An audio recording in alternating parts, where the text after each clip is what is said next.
Ça s'explique par le niveau de l'adversaire, toujours pour commencer, à savoir que là on le sait, on a une des plus belles défenses du championnat, donc nous a vraiment poussé dans les derniers retranchements là-dessus. Nous, ça a auguré des ballons perdus. Et puis défensivement, ça nous a déstabilisés. C'est vrai que ce match, vous avez raison, a été vraiment le match des dents de scie, mais c'était déjà un petit peu le cas dimanche dernier. C'est-à-dire qu'au fil du match, les équipes ont pris tantôt l'ascendant, mais de manière assez importante. Et on a eu la chance que le coup de sifflet final tombe juste au moment où on était un tout petit peu dans une phase positive.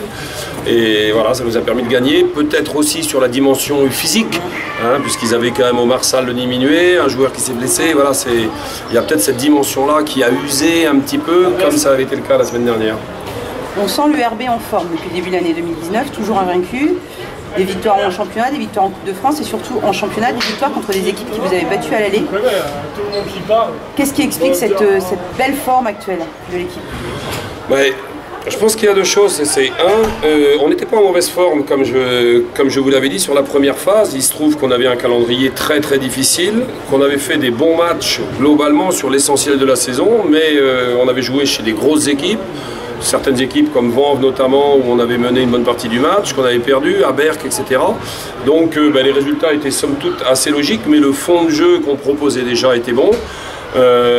Et ensuite, c'est vrai que les garçons sont revenus avec beaucoup d'allant sur la reprise de la saison, qu'on a rencontré des équipes de moindre niveau, ça nous a mis en confiance. Et là maintenant, on aborde par contre des équipes de niveau significativement supérieur, et on voit que si on veut continuer dans cette voie-là, il va falloir hausser notre niveau, notamment de régularité. Comme on le disait, sur certains changements, il y a eu des baisses de régime rapides, des relâchements, et qui ne pardonnent pas, quoi.